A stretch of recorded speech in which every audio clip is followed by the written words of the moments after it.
This 1 Degree Outside video is brought to you by Attitash Mountain Village. Book your stay directly through the link on our homepage, onedegreeoutside.com.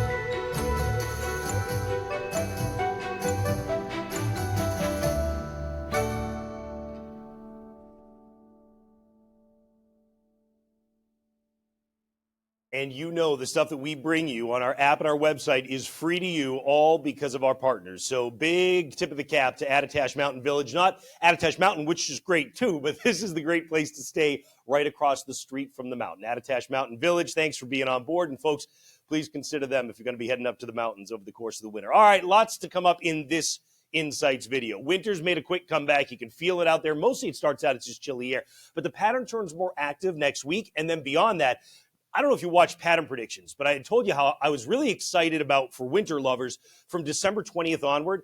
I still think that's exactly going to be the case here. I think once you hit the 20th, things start to change. We're going to look at that at the end of Insights. Don't go anywhere in this video until you get to see that, because it's the big part if you love winter weather. All right, meanwhile, rain over the last 24 hours, some spots over 3 inches. Everybody with a good soaking that came on through. Of course, the wind howling in spots and the cold air protecting others from the wind yesterday. Now, the jet stream has gone back to the south again. Another dip, another trough in the jet stream. So familiar of what we've seen over the past few weeks. And aside from the break yesterday, you're back into it for the most part. You can see the big expanse of cold air, even in tomorrow's high-temperature maps, where the deep blues are 30s, 20s, teens, single digits, storm in the nation's midsection. But if you go over to forecast precipitation, it's a fairly dry storm to start till it hits the Gulf of Mexico moisture, and then it expands. But by then, it's grabbing a lot of warmth. So you look at this and say, warm air with a storm, that doesn't look good for us. You're right. If you're a winter lover in southern New England, that doesn't look good for you at all heading into the beginning and middle of next week. If you're in northern New England, you got a chance. Again, next few days, I had already talked about the next 24 hours in 1 Degree Outside today. That's on our website and our app. You'll notice tomorrow a couple of snow showers in the mountains, but really it's high pressure, dry air, cool air building in. The wind goes quieter as we head into the weekend because high pressure builds over us, particularly on Saturday. Sunday, the clouds begin to increase, but notice that all the precipitation stays off to the south and west, and then it comes in here as we get into Monday. It looks like the farther north you are, particularly northern half of New England, the better the chance of snow. Southern half of New England's got a better chance of raindrops. And then notice there's more moisture coming at us. That's all rain. You say, how is this exciting? It's a winter lover. Hold on. Let's get you through the day by day, and then I'm going to dive into it big time, all right? Friday's highs running about 30 degrees or so. Still a breeze out of the northwest, 10 to 15 miles an hour. The breeze dies down Friday night, and the temperature falls down, going down to the teens for many of us. Saturday, same type of thing. It's cool. It's quiet, though. The wind is quiet for you. You get sunshine. You're 30 to 35. Temperatures down to the teens Saturday night. Sunday, clouds are on the increase, but you stay dry in the 30s. And Monday, again, warm enough for raindrops south and cold enough for some snowflakes north. So you say, well, how much snow do I get between now and the end of the weekend? Not much. A lot of it's coming either today or in some snow showers tomorrow in the mountains. Other than that, you can see even going out through Sunday, there really isn't a lot to speak of, and then we'd deal with Monday's event after that, right? So let me pick up where I left off in pattern predictions on Monday. And those of you who watch that, that's the 14-day outlook, okay? This is the deep dive into meteorology, and this is why I say there's a ton of hope for those of you that want cold and snow as we get to the end of this month and get deeper into winter. Okay, we're going to start out with what we call the height to 500 millibars. If you are new to this stuff, presumably you watch the Insights because you want to learn more about the science of meteorology. I've colored it and I've put black lines, but they are representing the same thing. Basically, how high you have to go to get to a barometric pressure of 500 millibars. Why do we care? The higher up you have to go, the less dense the air is. The less dense the air is, the warmer it is. So basically what I'm telling you is this is a plot of average temperature through the atmosphere. The warmer stuff obviously down to the south, the colder stuff the farther north you go. All right, if we go out through, let's say, the middle of this upcoming week, you say, now wait a minute, there's a lot of average warmth coming at us here.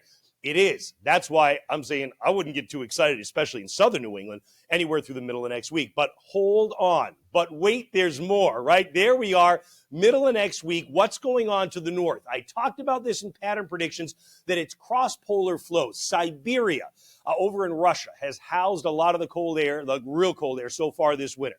You're going to get high pressure near there that's going to carry that cold across the North Pole, chock full of cold air, and drop it. Look at this. Follow the wind flow. It's going to drop it south over Hudson Bay. And where does it go after that? It is pointed right down to the Great Lakes, and into New England and the Northeast. And that is by the time we get to when?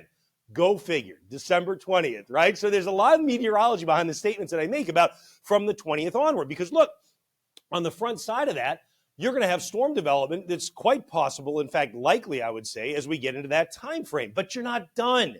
You're not done. Not only do you keep that flow of cold coming, but notice that you've got these little kinks that show up in the heightlines. These are all impulses, disturbances that can touch off storms. So by Monday the 23rd, you got one that's coming into the East Coast. You got another one waiting in the wings that's dropping in toward Lake Superior. You've got more of them coming in from a big Aleutian low that's coming in off of the just south of the Alaskan coastline. So you're feeding more disturbances. Watch. You ready?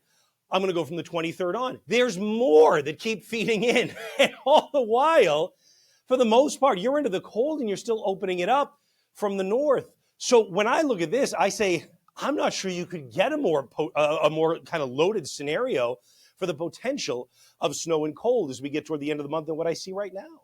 And you say, well, hold on a second. What about the temperature? Because warm air always seems to win in the end, right? All right, hold on. Let's go to 6,000 feet up, about the height of Mount Washington's summit, all right? But it's important because it helps to tell us whether, at least just off the ground, you'd be favorable for rain or snow. You say, all right, here we are, middle of the next week. See, Matt told you, look at the freezing line in red, way north of Montreal. Forget about it. One little bubble of cold, you're done, right? No, because remember, you're opening, look at this. You're opening up the cold. So there's the 20th with perhaps a storm chance then, and already the freezing line at 6,000 feet is over southern New England. But once it drops south in that storm out of Boston, watch this. It's never coming back, at least not for a long time. The cold opens up. The freezing line stays south. Now, look, am I promising you nothing but snow, even in southern New England, from that point on, from the 20th onward? No. What I'm saying here is, sure, you could get some ocean warmth to come in, an ocean flow that could keep things cool. But what I'm also saying is, for New England at large, if you love cold and snow, I don't know that I could imagine a more favorable scenario than what it looks like right now. Could things flip? Could they change? We've seen it happen before, but this has been consistent. I first told you about it in pattern predictions. It's still there. I'll keep you posted. You want to keep track of it all in the 14-day? You can. Grab our app. It's totally free. As we mentioned, Noyes 1 degree outside weather on the App Store and Google Play. Keep you posted. See you at onedegreeoutside.com.